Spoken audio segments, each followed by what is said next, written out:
সারা রাত ভালো করে ঘুমাবার পরও সকালবেলা ঘুম থেকে উঠে কিরম ঘুম ঘুম পাচ্ছে, মনে হচ্ছে যতক্ষণ না এক কাপ কফি বা চা খাচ্ছ ততক্ষণ দিনটা শুরু করতে পারছো না। অথচ তুমি এটা ভাবছো না তুমি এতটা ঘুমাবার পরও কেন ঘুম থেকে উঠে তোমার চা বা কফির দরকার হচ্ছে। তোমার শরীরটা নিজে থেকেই তো সারা রাত্রে এনার্জি নিয়েছে, নিজেকে রিপেয়ার করেছে, তাহলে তো তোমার সকালবেলা উঠে খুব এনার্জেটিক থাকা উচিত। অথচ উল্টোটা হচ্ছে। তারপরে দুপুর হতে হতেই কেরম যেন ঝিমানি এসে যাচ্ছে, তোমার ভাবনা চিন্তাগুলো ঠিক করে তুমি ভাবতে পারছো না, একটা কনস্ট্যান্ট ক্লান্তি তোমার মধ্যে কাজ করছে।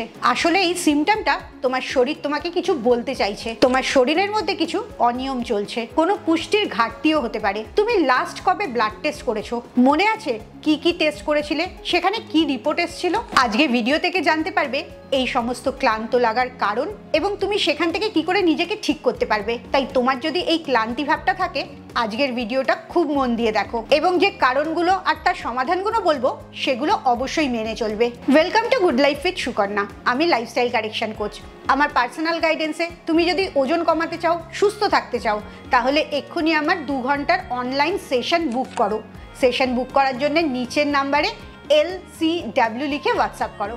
তোমার ক্লান্ত লাগা বা দুর্বল লাগা এটা শুধু তোমার বেশি কাজকর্ম করার জন্যই হয় না বা রাত্রে কম ঘুমানোর জন্যও হয় না, এটা শরীরের ভেতরের অনেক কিছু ঘাটতির জন্যও হতে পারে। এই ক্রনিক ফ্যাটিগের জন্য সময়ের আগেই তোমাকে অনেক বয়স্ক দেখতে লাগতে পারে, তোমার মুখের চামড়ার থেকে ঔজ্জ্বল্যও চলে যেতে পারে। এর কারণগুলো কি, এবারে সেটা ভীষণ মন দিয়ে শোনো। তার প্রথম কারণটা হচ্ছে কোনো ডেফিসিয়েন্সি, হিডেন ডেফিসিয়েন্সি ট্র্যাপ যেটাকে বলতে পারো। Indian journal of endocrinology and metabolism 2022-এ একটা রিসার্চ হয়েছিল, সেখানে দেখা গেছে 70 থেকে 80% ভারতীয় মহিলাই ভিটামিন ডি এর ডেফিসিয়েন্সিতে ভোগে। অথচ দেখো আমাদের ভারতে রৌদ্রের কোনো অভাব নেই, তাও মেয়েদের মধ্যে এত ভিটামিন ডি ডেফিসিয়েন্সি। আর যত ভিটামিন ডি কম থাকবে তত তোমার মাসেলগুলো দুর্বল হতে থাকবে, এনার্জি কম হতে থাকবে, আর তার সাথে মুডটাও সুইং করবে। কখনো হঠাৎ করে তুমি অকারণে রেগে যাবে কিংবা মন খারাপ হবে। তোমার এগুলো হয় কিনা একটু মিলিয়ে দেখো তো। হতেই পারে তোমার শরীরে ভিটামিন ডি এর ডেফিসিয়েন্সি আছে। তুমি কি রোজ সকালবেলা 10 মিনিট করে রোদে হাঁটাচলা করো? যদি না করো, আর কি করতে পারো যাতে ভিটামিন ডিটা ঠিক থাকে তার আমার একটা পুরো ভিডিও আছে, অবশ্যই এই ভিডিওটা দেখার পর ওই ভিডিওটা দেখবে। 2 নম্বর যে ডেফিসিয়েন্সিটা থাকে সেটা হচ্ছে আয়রন আর ভিটামিন B12। প্রচুর মেয়েরই অ্যানিমিয়া থাকে, রক্ত কম থাকে তার শরীরে, এটা একটা তোমার দুর্বল লাগার বড় কারণ। Indian council of medical research ICMR এর 2023-এ একটা স্টাডি হয়েছে, যেখানে দেখা গেছে ভারতীয় মহিলা যাদের বয়স 30 থেকে 45-এর মধ্যে, তাদের মধ্যে 50% মহিলারই হেমোগ্লোবিন লেভেল অনেক কম আছে। আর হেমোগ্লোবিন কম থাকছে, অ্যানিমিয়া থাকছে, মানে তোমার অনেক দুর্বলতা বেড়ে যাচ্ছে। রেড ব্লাড সেল যেটা অক্সিজেন ক্যারি করে সেটাই কম হয়ে যাচ্ছে। এই কারণে তোমার নিঃশ্বাস নেওয়াটা ধীরে হয়ে যাচ্ছে, মনে হচ্ছে নিঃশ্বাস নিতে কষ্ট হচ্ছে, একটু ঝিমুনি ভাব লাগছে, আবার তুমি সবকিছু ভুলে যাচ্ছ, এটাও হতে পারে।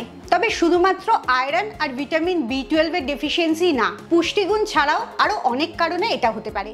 তোমার ক্লান্ত লাগার একটা বড় কারণ হতে পারে তোমার স্ট্রেস লেভেল বেড়ে যাওয়া এবং তার জন্য হরমোনটা ইমব্যালেন্স হওয়া। যখনই তোমার ইস্ট্রোজেন, থাইরয়েড আর কর্টিসল হরমোনটা গন্ডগোল করে তখনই তোমার ক্লান্তি ভাবটা বাড়তে থাকে। জার্নাল অফ ক্লিনিক্যাল এন্ডোক্রিনোলজি 2021-এ একটা রিসার্চ হয়েছিল, সেখানে দেখা গেছে 30 থেকে 40 বছরের মহিলাদের 20% থাইরয়েড এফিসিয়েন্সিটা কমে এবং এটার কারণ হচ্ছে স্ট্রেস আর কম ঘুম। তুমি লক্ষ্য করে দেখো তোমার কি স্ট্রেস লেভেলটা অনেক বেড়ে গেছে আর ঘুমের ডিস্টারবেন্সটা, যার ফলে রেস্ট নেওয়ার পরেও তোমার ক্লান্তি ভাবটা কমছে না। তোমার খুব চট করেই সিজন চেঞ্জের সাথে সাথে ঠান্ডা লেগে যাচ্ছে কিংবা পেটের চর্বিটা অনেক তাড়াতাড়ি বাড়ছে, তার সাথে সাথে মুড সুইং হওয়া, অ্যাংজাইটি বেড়ে যাওয়া, এই সমস্ত উপসর্গগুলোই বয়স বাড়ার জন্য হচ্ছে না, তোমার শরীরের ভেতরে অনেক কিছুর পরিবর্তনের জন্য হচ্ছে, বিশেষ করে স্ট্রেস বেড়ে যাওয়া আর হরমোনটা ব্যালেন্সে না থাকার জন্য। এক্ষুনি আমাকে কমেন্টে জানাও তো যে উপসর্গগুলো বললাম তার মধ্যে কোনটা কোনটা তোমার হয়। এবারে আসি এনার্জি কমে যাওয়ার 4 নম্বর কারণে, সেটা হচ্ছে গাটের সাথে এনার্জির সম্পর্ক।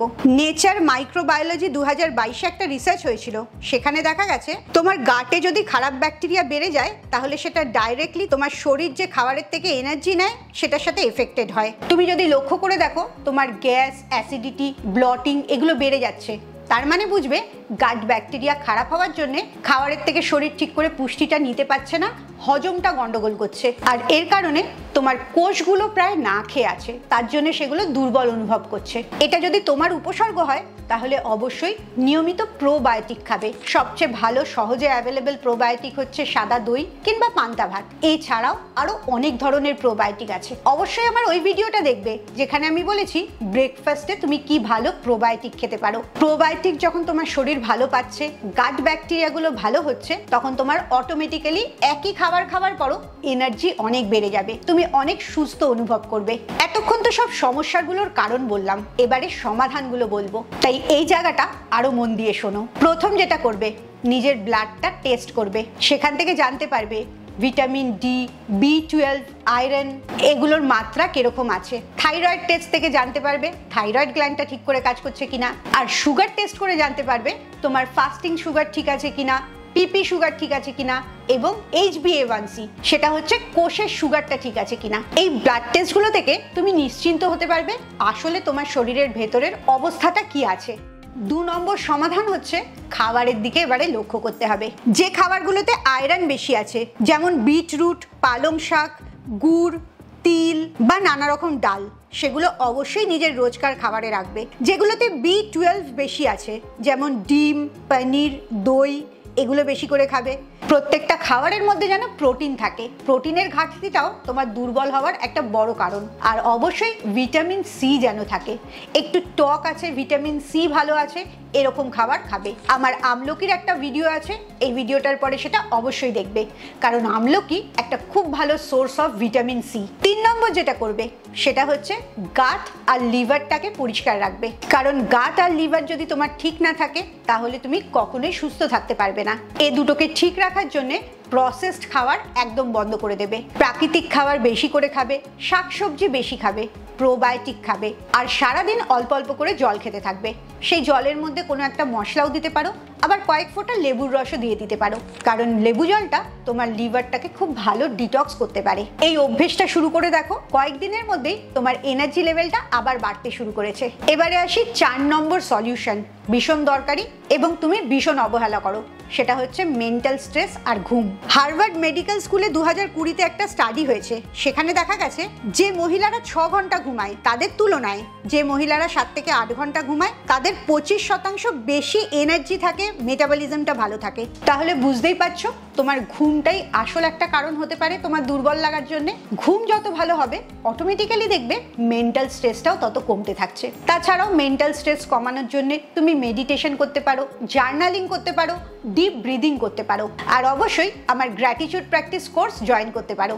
যদি গ্র্যাটিটিউড প্র্যাকটিস কোর্স সম্বন্ধে জানতে চাও তাহলে এক্ষুনি নিচের নাম্বারে GP লিখে হোয়াটসঅ্যাপ করো। এবারে আসবো 5 নম্বর সমাধান, একটা হালকা এক্সারসাইজের মধ্যে থাকা উচিত যাতে তোমার মাইটোকন্ড্রিয়াল হেলথটা ভালো থাকে। জার্নাল অফ ফিজিওলজি 2021-এ একটা স্টাডি হয়েছিল, সেখানে দেখা গেছে যারা ব্রিস্ক ওয়ার্ক করে বা যোগা করে 30 মিনিট রোজ করলেই তাদের মাইটোকন্ড্রিয়াল ফাংশনটা অনেক ইমপ্রুভ করতে থাকে। তোমাকে এর জন্য জিমেও যেতে হবে না, কোনো ম্যারাথনে দৌড়াতেও যেতে হবে না, জাস্ট নিয়মিত একটু হাঁটা চলার মধ্যে থাকা, হালকা ফ্রি হ্যান্ড এক্সারসাইজ করা, কিংবা বাড়িতে জলের বোতল বা ডাম্বেল নিয়ে একটু ওয়েট ট্রেনিং করা, এটুকু করলেই দেখবে তোমার অটোমেটিক্যালি স্বাস্থ্যটা ভালো হতে থাকছে এবং এনার্জিটা বাড়তে থাকছে। আসলে দুর্বল লাগাটা কোনো অনুভূতি না, এটা তোমাকে তোমার শরীর জানাচ্ছে তার কিছু অভাব হচ্ছে, তাই অবশ্যই সেটাতে লক্ষ্য দেওয়া উচিত এবং ঠিক করা উচিত, না হলে ভবিষ্যতে বড় বিপদ আসতে পারে। তোমার যদি এক্সারসাইজ করতে একটুও ভালো না লাগে অথচ তুমি মনে করছো এক্সারসাইজ না করলে তুমি রোগাই হতে পারবে না,